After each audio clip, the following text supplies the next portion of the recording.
Bwana Yesu asifiwe sana. Kwa tutaendelea kwenye eneo hilo la Roho Mtakatifu. Lakini vile vile sasa Roho Mtakatifu ana nafasi kubwa sana, si tu kutuwezesha kudhihirisha nguvu za Mungu, bali hata kutusaidia au kukusaidia kutembea na Mungu, hata kuingia kule katika ufalme wa mbinguni. Bwana Yesu asifiwe sana. Kwa sababu baada ya hapa uwe na uhakika ya kwamba kuna nafasi pia ambayo tukitoka hapa tunaelekea mbinguni. Lengo kuu la Mungu wetu ni ili tufike katika ufalme wake, katika ule uzima wa milele. Kwa hiyo uwepo wa Roho Mtakatifu sio tu kutuwezesha kudhihirisha nguvu zake, bali kutusaidia pia katika kutuongoza katika njia ambayo itatupeleka katika uzima wa milele au katika ufalme wa mbinguni, ambao ndio lengo kuu, tufike kwa Baba. Bwana Yesu asifiwe sana. Kwa sababu hatutakiwi kufurahi kwa sababu ya nguvu ambazo zinaonekana katika maisha yetu. Hatutakiwi kufurahi kwa sababu ya nguvu za Mungu ambazo zinajidhihirisha kwa watu wengine, bali tunatakiwa tufurahi kwa sababu majina yetu yameandikwa katika ufalme wa mbinguni. Bwana Yesu asifiwe sana. Haleluya, watu wa Mungu. Furaha yetu zaidi inatakiwa iwepo pale ambapo tuna uhakika wa kufika mbinguni. Ukisoma katika kitabu cha Injili cha Luka, kina Petro alipopita kule na huko, wakaanza kutoa mapepo, wakaweza kuponya watu, wakaja kwa Yesu wanafurahi, wakaja wanashangilia, wanasema, Mwalimu, tazama mapepo yametutii, tazama wagonjwa wamepona. Lakini Yesu akamwambia kwamba msifurahi kwa sababu mapepo yamewatii, msifurahi kwa sababu wagonjwa wamepona, bali furahini kwa sababu majina yenu yameandikwa katika ufalme wa milele.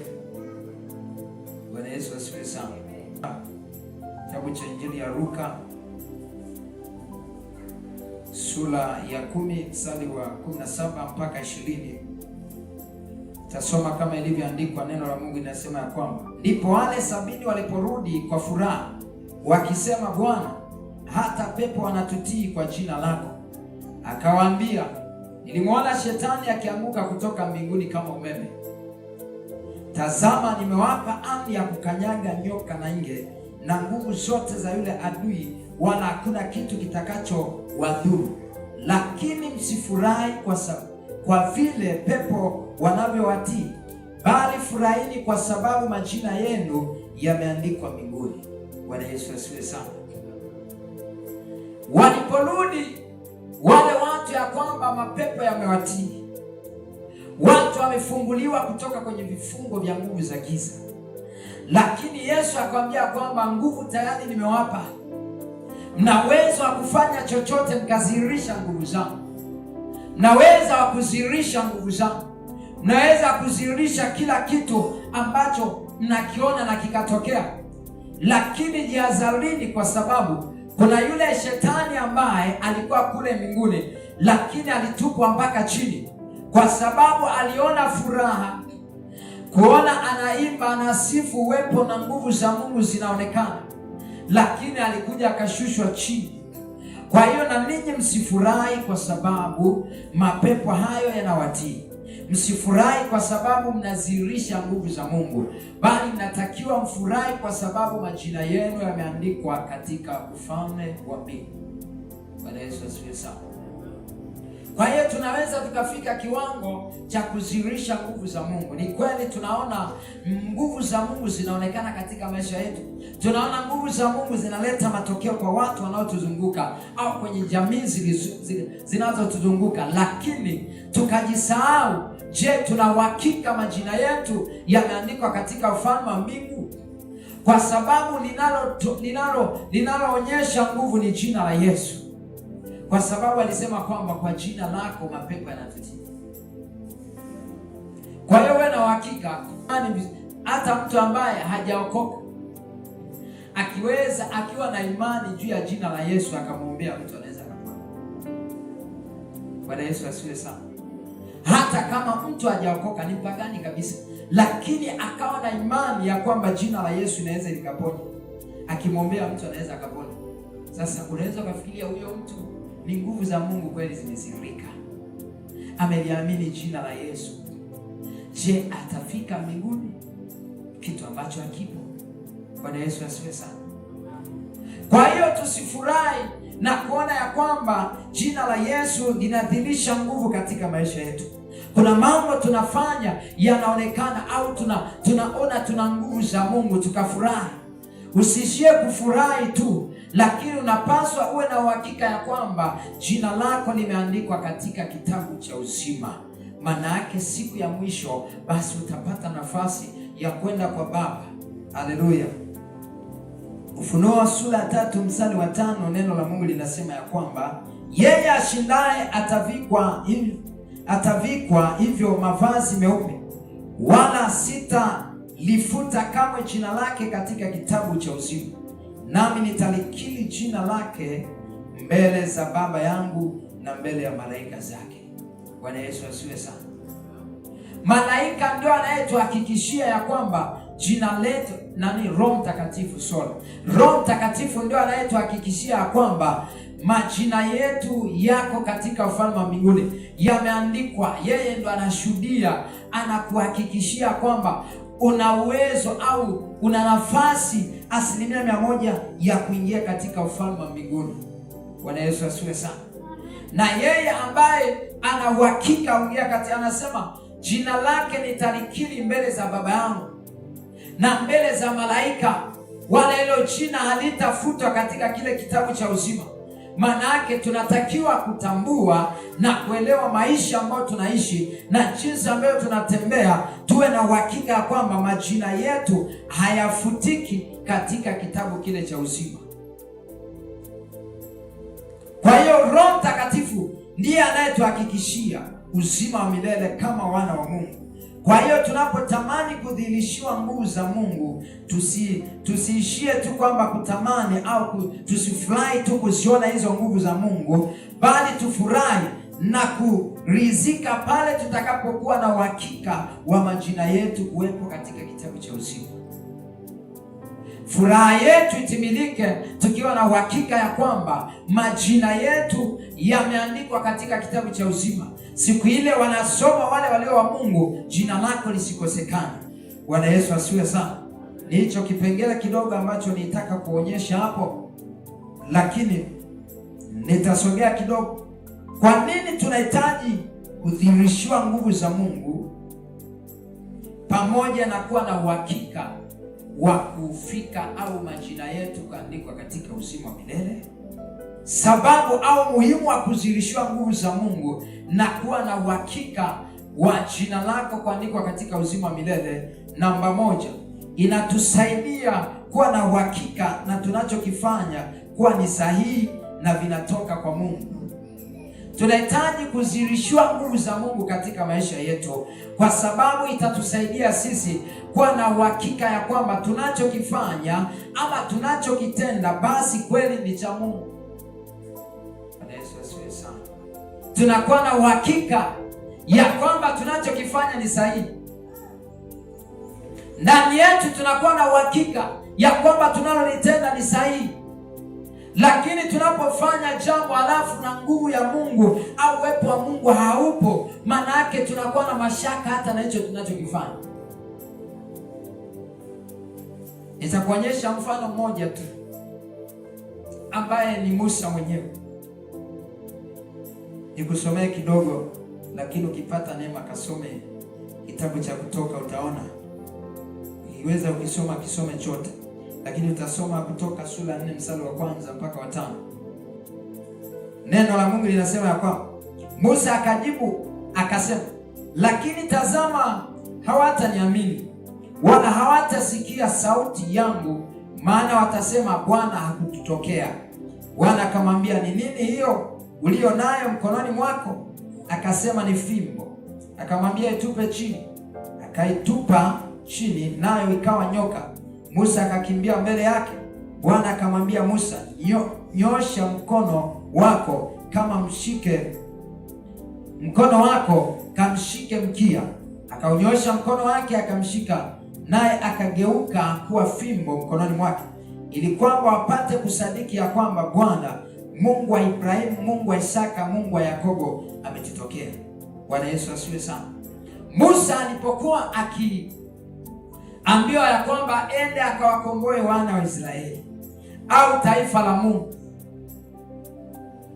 ilibidi amwambie Mungu ya kwamba nipe kitu au ishara ambayo itanihakikishia ya kwamba ni wewe uliyenituma. Maana yake Musa alikuwa hana uhakika na kile anachoambiwa na Mungu. Ilibidi azione nguvu za Mungu kwanza, ili aweze kuwa na uhakika na kile ambacho Mungu anamwambia. Akawa na mashaka, anamwambia Mungu, inaniambia niende nikaombe kule, wataniaminije? Kilichoanza ni Mungu kuzilisha nguvu zake kwa Musa. Na Mungu alipozilisha nguvu zake kupitia fimbo ile aliyokuwa nayo Musa alianza kuwa na uhakika kwanza na Mungu aliyemtuma. Alianza kuwa na uhakika na kile ambacho anaelezwa. Alikuwa na uhakika na kile ambacho Mungu anamwambia. Lakini laiti Mungu asingempa ishara yoyote au nguvu yoyote asingeionyesha, uwe na uhakika Musa hata angekubali kwenda kule kuwakomboa wale watu, lakini ndani yake kungekuwa na mashaka, kungekuwa na wasiwasi. Bwana Yesu asiwe sana. Lakini alipata ujasiri na kusema, kweli nina uhakika ninachoenda kukifanya ni Mungu ameniagiza, kwa sababu kuna nguvu ya Mungu ilizirika na Musa akaona. Kwa hiyo hata sisi, sababu mojawapo ya kuzilishiwa nguvu za Mungu katika maisha yetu, inatusaidia kutambua na kuwa na uhakika na kile ambacho tunakifanya kuwa ni sahihi na ni cha kimungu. Bwana Yesu asiwe sana. Inatusaidia kutambua na kuelewa ya kwamba ni hakika tunachokifanya ni cha kimungu na kinampa Mungu utukufu. Maana yake tutakapokifanya, maana yake kitaleta matokeo kwa ajili ya utukufu wa Mungu. Kwa hiyo hii ndio sababu muhimu sana, na ndipo alipokuwa na uhakika sasa Musa ya kwamba kuna nguvu za Mungu kweli. Hii ni hakika, anachonieleza Mungu ni kweli na ni hakika. Basi nina ujasiri wote wa kwenda mbele za Bwana. Nina ujasiri wote wa kwenda kuwakomboa taifa la Israeli. Nina ujasiri wote wa kwenda kwa Farao, kwa sababu ni wa hakika. Bwana Yesu asiwe sana. Kwa hiyo hii ndio sababu muhimu sana, mwana wa Mungu, ambao unatakiwa kuwa nayo umuhimu mkubwa. Mwambie Mungu, mimi mwanao ninahitaji kuzilishwa nguvu zako, ili niwe na hakika ya kwamba hiki ulichonipa ni cha kwako na ni sahihi. Ninapokifanya Bwana sikosei, kwa sababu kuna nguvu zako nimeziona, kuna uwezo wako nimeuona. Bwana Yesu asiwe sana. Maana yake Mungu anapokutokea kwenye eneo la afya, mfano umeona uzilisho wa nguvu za Mungu kwenye afya yako. Afya yako ilikuwa na shida na ukamwona Mungu amejizilisha katika afya yako, maana yake unakuwa na uhakika ya kwamba Mungu anaponya. Hata ukienda kwa mwingine ukimwambia Yesu anaponya, una ujasiri wote, kwa sababu wewe umeshaponywa. Bwana Yesu asifiwe sana. Na hata kwenye uchumi, kama Mungu umemwona nguvu za Mungu zimejizilisha kwenye uchumi wako, umemwona Mungu ameinua uchumi wako, amekusaidia, una ujasiri wote wa kumwambia mwingine Mungu anaweza kainua uchumi wako, kwa sababu umeona uzilisho wa nguvu za Mungu katika uchumi wako. Una uhakika ya kwamba Mungu kweli anainua uchumi. Umeona uzilisho wa nguvu za Mungu katika kubadilishwa yamkini tabia au maisha yako yaliyokuwa mabaya kama mazuri. Manake Mungu alipobadilisha, nguvu zake ziliposhuka, ukabadilika, ukatoka kwenye yale mambo ya zamani, ukawa kiumbe kipya, ukawa mtu mzuri, unatenda aliyo mema. Maana yake tayari umepata uhakika ya kwamba Mungu kweli anaweza kubadilisha. Mungu kweli anaweza akageuza kilicho kibaya kikawa kizuri. maana yake unakuwa na uhakika asilimia zote. Hata ukanapomwambia mtu mwingine ya kwamba usiogope kwamba Mungu anaweza kabadilisha maisha yako, Mungu anaweza kabadilisha tabia yako, kwa sababu una uhakika ndani yako ya kwamba Mungu alinibadilisha. Bwana Yesu asiwe sana. Mungu alinibadilisha. Ni ngumu sana kumwambia mtu Yesu anaweza kwa eneo hili wakati wewe hujamuona akiweza. Bwana Yesu asiwe sana. Sio rahisi. Sio rahisi kumwambia mwingine Yesu anaponya wakati wewe unateseka na magonjwa. Ni jambo gumu. Ni jambo gumu. Sio rahisi kumwambia Yesu anabariki. Anaweza kubariki familia yako, anaweza kubariki maisha yako wakati wewe hizo baraka hujawahi kuziona. Hujawahi kuziona. Hujawahi kuona baraka za Mungu. Hujaona Mungu akibariki maisha yako, akikufanikisha hata kwenye shughuli zako. Hujawahi ona. Kwa hiyo ni ngumu sana kumhakikishia mwingine na kumweleza mwingine ya kwamba Yesu anaweza bariki au Mungu anaweza bariki. Kwa hiyo ndio sababu ya kwanza ambayo ni ya muhimu kabisa. Kwa nini tunatafuta kuzilishiwa nguvu za Mungu? Kwa nini tunatafuta Mungu azilishe nguvu zake katika maisha yako, katika maisha yetu, au katika eneo tulilopo, ili tuwe na uhakika. Bwana Yesu asiwe sana. Na ndivyo sababu ambazo tunatakiwa kuzipeleka mbele za Bwana, kwa sababu anasema ya kwamba leteni hoja zenu zenye nguvu ili muweze kupata haki yenu. Haleluya. Maana yake kuzirishiwa nguvu za Mungu. Unapodai kuzirishiwa nguvu za Mungu, ukiwa na sababu maalum, ukiwa na sababu maalum, Mungu ni rahisi kutenda au kukupa. Bwana Yesu asiwe sana. Kwa hiyo nje na kuona gharama ambazo tunatakiwa kuingia kama watu wa Mungu ili tuone nguvu za Mungu zikizirika, lazima pia utambue umuhimu wa kuzilishiwa nguvu za Mungu. Ili ukishajua umuhimu wa kuzilishiwa nguvu za Mungu, utakuwa na nguvu hata ya kutoa gharama. Bwana Yesu asiwe sana. Unajua, usipoelewa umuhimu wa kitu fulani, ni jambo gumu ukitolea gharama hicho kitu. Bwana Yesu asiwe sana. Yaani hujaona muhimu wa kiti, alafu utoe gharama yako kwenda kununua kiti. Sio rahisi. Lakini ukishatambua umuhimu wa kiti, una uhakika ninaweza nikatoa shilingi yangu 15,000, 20,000 nikaitafuta kiti hiyo. Unaweza ukatoa gharama ya muda wako, ukapoteza muda, utaenda mpaka Kariakoo kitu kitafute, kwa sababu umeona kuna umuhimu wake. Bwana Yesu asiwe sana. Kwa hiyo hata katika habari ya uzilisho wa nguvu za Mungu, tutapata nguvu hata ya kutoa gharama. Gharama yoyote ambayo itahitajika, tutakuwa na uwezo wa kuitoa, kwa sababu tunaelewa kuna umuhimu katika kuzilishwa nguvu za Mungu. Lakini leo hii shika hicho kitu ya kwamba kama umuhimu ni kunihakikishia mimi kuwa ninachokifanya, maana yake mwambie Mungu kama ni cha kwako. Ukianzisha kitu, naambia Mungu kama ni cha kwako hiki, ninahitaji nguvu zako zisirike. Ninahitaji uweza wako uonekane. Ninahitaji utofauti katika eneo hili. Ninahitaji utofauti katika eneo hili, kwa sababu si ni cha kwako. Na umuhimu mmoja wapo ni mimi kunihakikishia kwamba hiki ninachokifanya ni sahihi. Kwa hiyo nataka uonekane. Nataka Bwana ujisirishe. Nataka Bwana uzirishe nguvu zako kwenye eneo hili. Bwana Yesu asiwe sana. Ili nipate moyo. Musa alipokuwa na uhakika ya kwamba ni Mungu kweli, alikubali kutoa gharama ya kwenda kwa Farao, ya kwenda kwenye taifa ambalo aliua, akakimbia, akatoroka kwa sababu aliua. Lakini kwa sababu amejua umuhimu wa nguvu za Mungu ndani yake na akawa na uhakika, aliweza kurudi kwa Farao ambapo alikimbia.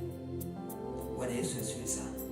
Kwa hiyo hebu weka jambo hilo la muhimu sana, ya kwamba nikijua ya kwamba nguvu za Mungu zikizilika kwangu, nitakuwa na uhakika kweli hiki ni cha Mungu, na nitakuwa na nguvu ya kutoa gharama. Bwana Yesu asifiwe sana.